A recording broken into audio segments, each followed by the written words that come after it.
ಮನೆಗೆ ಕೀರ್ತಿ ತಂದ ನಮ್ಮ ಮನೆಗೆ ಕೀರ್ತಿ ತಂದ ನಮ್ಮ ಮಗ ಹುಟ್ಟ್ಯಾನಮ್ಮ ಮನೆಗೊಬ್ಬ ಮಗ ಹುಟ್ಟ್ಯಾನಮ್ಮ ಮಗ ಹುಟ್ಟ್ಯಾನಮ್ಮ ಮನೆಗೊಬ್ಬ ಮಗ ಹುಟ್ಟ್ಯಾನಮ್ಮ.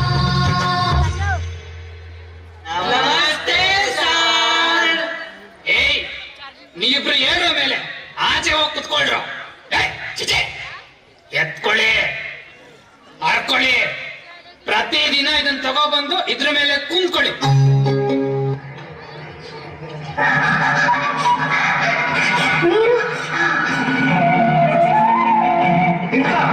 ಬೇರೆ ಹೋಗಿ ನೀರು ಕುಡ್ಕೊಂಬ. ನಾವು ನಿಮ್ಮಂತವ್ರಿಗೆ ಈ ಮಡಿಕೆ ನೀರು ಕೊಡೋಕೆ ಆಗೋದಿಲ್ಲ.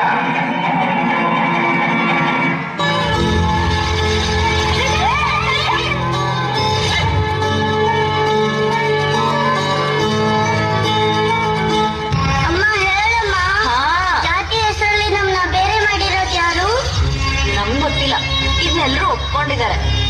ಯಾವ್ದೋ ಪುಸ್ತಕದಲ್ಲಿ ಬರ್ದಿರ್ಬೋದು. ಪುಸ್ತಕದಲ್ಲಿ ತಪ್ಪರ್ತಿದ್ರೆ ಅದನ್ನ ಒಪ್ಕೋಬೇಕಾ? ಒಂದಿನ ನಾನೇ ಪುಸ್ತಕ ಬರೀತೀನಲ್ಲ, ಆಗ ಇದೆಲ್ಲ ಸರಿ ಮಾಡ್ತೀನಿ.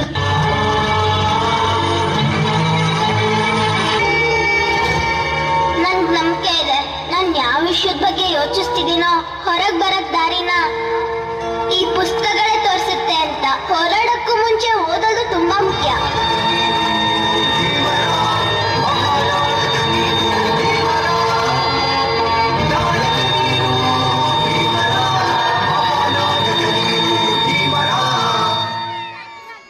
ಓದು ಮತ್ತೆ ಸಾಧನೆಗೆ ಅಡ್ಡವಾಗಿರುವ ನಿನ್ನ ಜಾತಿ ಸೂಚಕ ಹೆಸರನ್ನ ತಿದ್ದಿ ಬಿಡೋಣ.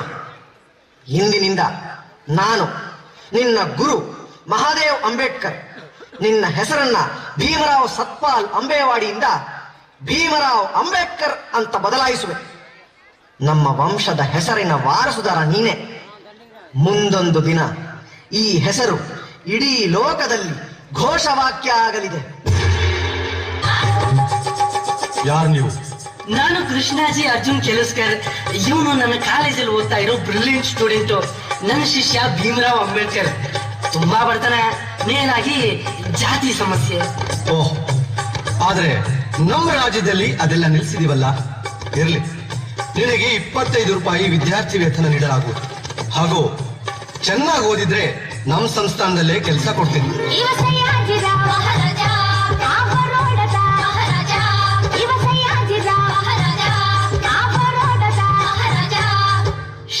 ಶರಣು, ಇವ್ರು ಯಾರು ಅಂತ ಗೊತ್ತಾಯ್ತಲ್ಲ. ಮೊಟ್ಟ ಮೊದಲ ಬಾರಿಗೆ ಈ ದೇಶದಲ್ಲಿ ಉಚಿತ ಹಾಗೂ ಕಡ್ಡಾಯ ಶಿಕ್ಷಣವನ್ನ ಜಾರಿಗೆ ತಂದವರು. ಬಾಲ್ಯ ವಿವಾಹವನ್ನ ನಿಷೇಧಿಸಿದವರು. ಹೆಂಗಸರಿಗೆ ವಿಚ್ಛೇದನದ ಹಕ್ಕಿದೆ ಅಂತ ವಾದಿಸಿದವರು.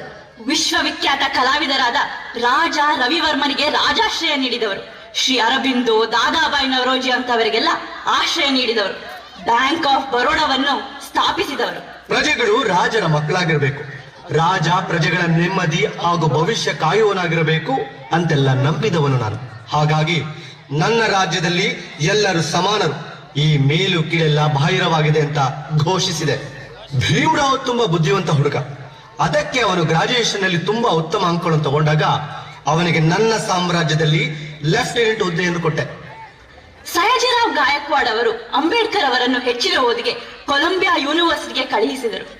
ಅಲ್ಲಿ PhD ಮುಗಿಸಿ ಬಾಬಾ ಸಾಹೇಬ್ ಅವರು evolution of provincial finance in British India ಅನ್ನುವ ಮೇರು ಗ್ರಂಥ ರಚಿಸಿ ಅದನ್ನ ಬರೋಡಾದ ಮಹಾರಾಜ ಸಯಾಜಿರಾವ್ ಗಾಯಕ್ವಾಡ್ ಅವರಿಗೆ ಅರ್ಪಿಸಿದರು.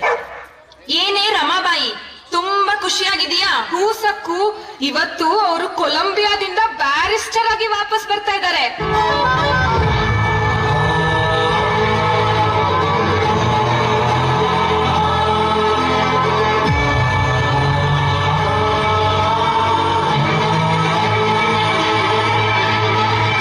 ಸಂವಿಧಾನಕ್ಕೆ ನೀನೆ ಶಿಲ್ಪಿಯು ದಾರಿದೀಪವು ನೀನೆ ಗಳಿಸಿಕೊಟ್ಟೆ ಸಮಾನತೆಯನ್ನು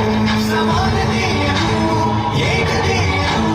ರಾಷ್ಟ್ರ ಸಂವಿಧಾನಕ್ಕೆ ನೀನೆ ಶಿಲ್ಪಿಯು ನೀನೆ ಗಳಿಸಿಕೊಟ್ಟೆ ಸಮಾನತೆಯನ್ನು. ನಿನ್ನ ಲೇಖನಿಯವರ ದೇಶ ಗರ್ಜನೆ ಒಂದು ಕೂಡ ಭೀಮ ಗರ್ಜನೆ. ನಾಯಕ ನೀನು ಭೀಮರಾವ್, ಮಹಾನಾಯಕ ನೀನು ಭೀಮರಾವ್.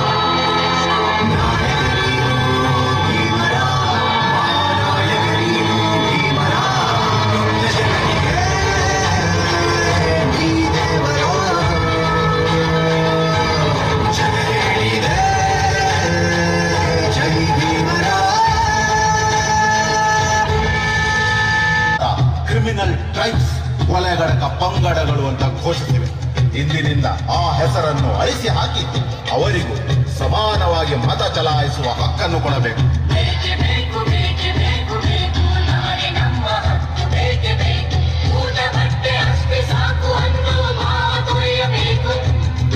ಸಮಾನತೆ ಸಾಧಿಸಬೇಕೆಂದರೆ ಪ್ರತಿಯೊಬ್ಬರಿಗೂ ರಾಜಕೀಯ ಹಾಗೂ ಸಾಮಾಜಿಕ ಅಧಿಕಾರ ಸಿಗಬೇಕು. ಹಾಗಾಗಬೇಕೆಂದರೆ ಮುಸ್ಲಿಂ ಹಾಗೂ ಸಿಖ್ ಸಮುದಾಯದವರಿಗೆ ಸಿಗುವ ಪ್ರತ್ಯೇಕ ಪ್ರಾತಿನಿಧ್ಯ ಹಾಗೂ ಹಕ್ಕನ್ನು ಈ ನೆಲದ ತಳ ಸಮುದಾಯಗಳಿಗೂ ಕೊಡಬೇಕು. ಹಾಗಾಗಿ ತಳ ಸಮುದಾಯಗಳಿಗೆ ಪ್ರತಿತ ವರ್ಗದವರಿಗೂ 2 ಮತದ ಹಕ್ಕು ನೀಡಬೇಕು.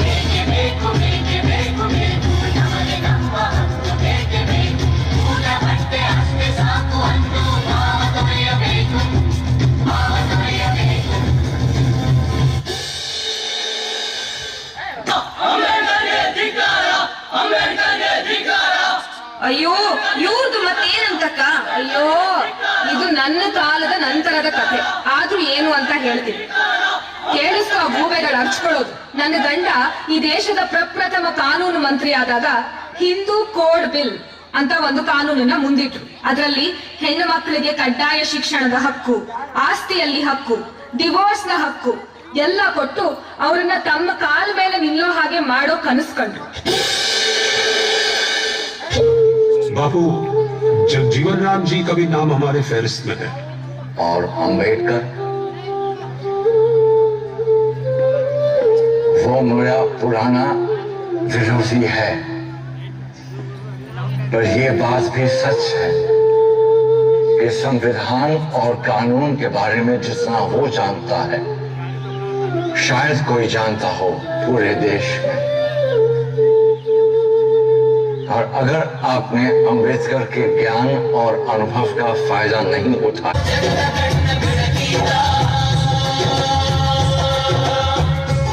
7 ಜನ ಬೇರೆ ಬೇರೆ ಮನಸ್ಥಿತಿಯವರನ್ನ ಒಂದು ಮಾಡಿ ಬಾಬಾ ಸಾಹೇಬ್ ಅಂಬೇಡ್ಕರ್ ಅವರು ಕಾನೂನು, ನ್ಯಾಯಾಂಗ, ಸಮಾಜಶಾಸ್ತ್ರ, ಆರ್ಥಿಕತೆ ಎಲ್ಲವನ್ನ ಓರೆಗಚ್ಚಿ. ಅಂಬೇಡ್ಕರ್, ಹೀಗೆ ಚರ್ಚೆ ನಡೀತಾನೆ ಇರುತ್ತೆ. ಒಂದೇ ನಂಬಿಕೆ ಇರೋರು ಇದ್ರೆ ಒಳ್ಳೆಯದು. ಆದ್ರೆ ಹೀಗೆ ಬೇರೆ ಬೇರೆ ವಿಚಾರಧಾರೆಯವರು ಒಂದು ಕಡೆ ಸೇರಿ ಚರ್ಚೆ ಮಾಡಿ ಸಹಮತಕ್ಕೆ ಬಂದಿರೋದು ವಿಶ್ವದಲ್ಲಿ ಎಲ್ಲಾದ್ರೂ ಇದೆಯಾ? ಯಾಕಿಲ್ಲ? 12ನೇ ಶತಮಾನದಲ್ಲಿ ಕರ್ನಾಟಕದಲ್ಲಿ ಶರಣ ಚಳುವಳಿ ನಡೆದಾಗ ಎಲ್ಲಾ ಜಾತಿಯ, ಎಲ್ಲಾ ವಿಚಾರಧಾರೆಯ, ಎಲ್ಲಾ ಆಶಯದ ಜನರು ಒಂದೆಡೆ ಸೇರಿ ಚರ್ಚೆ ಮಾಡ್ತಿದ್ರು. ಈಗ ಅಲ್ಲಾಗಿದ್ದನ್ನ ಮತ್ತೆ ನಿಜ ರೂಪಕ್ಕೆ ತರುವ ಐತಿಹಾಸಿಕ ಅವಕಾಶ ನಮಗೆ ಸಿಕ್ಕಿದೆ. Let us create history. ನಮ್ಮ ಬೆಳಕು ಇದೇ ನಮ್ಮ ಕನ್ನಡಿ. ಇನ್ನೂ ತನಕ ಈ ನೆಲ ಯಾವುದೆಲ್ಲ ಮೌಲ್ಯಗಳನ್ನು ಪ್ರತಿಪಾದಿಸಿತ್ತೋ ಅದೆಲ್ಲವೂ ಗೌಣ. ಇನ್ನು ಮುಂದೆ ನಮ್ಮ ನೆಲದ ಮಹಾಮೌಲ್ಯ ಸಮತೆ, ಮಮತೆ, ಸ್ವಾತಂತ್ರ್ಯ ಮತ್ತು ಈ ಅಡಿಪಾಯದ ಮೇಲೆ ನಿಲ್ಲೋದೇ ನಮ್ಮ ಪ್ರಜಾ ಸಮತ್ವ, ಡೆಮೋಕ್ರಸಿ.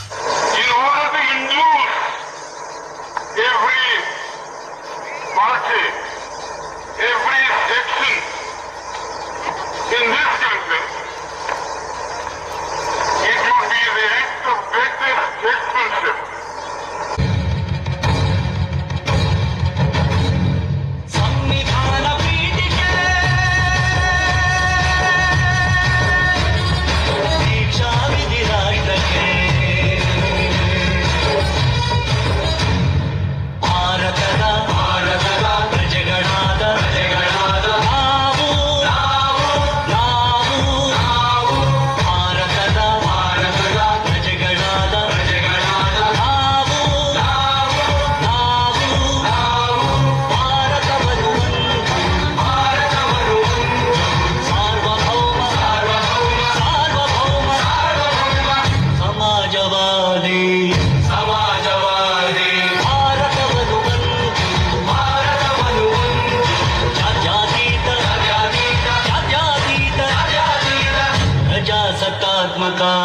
ಪ್ರಜಾಸತ್ತಾತ್ಮಕ ಗಣರಾಜ್ಯವನ್ನಾಗಿ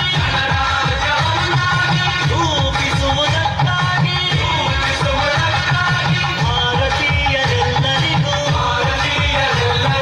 ಸಾಮಾಜಿಕ, ಆರ್ಥಿಕ ಮತ್ತು ರಾಜಕೀಯ ನ್ಯಾಯವನ್ನು ವಿಚಾರ ಅಭಿವ್ಯಕ್ತಿ ನಂಬಿಕೆ, ಧರ್ಮ ಮತ್ತು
ಶಾಸನವಾಗಿ ಶಾಸನವಾಗಿ ವಿಧಿಸಿಕೊಂಡಿದ್ದೆ.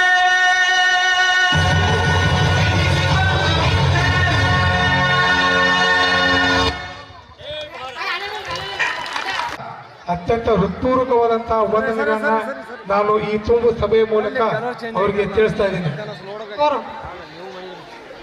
ಆ ರೀತಿ ಅದೇ ರೀತಿಯಾಗಿ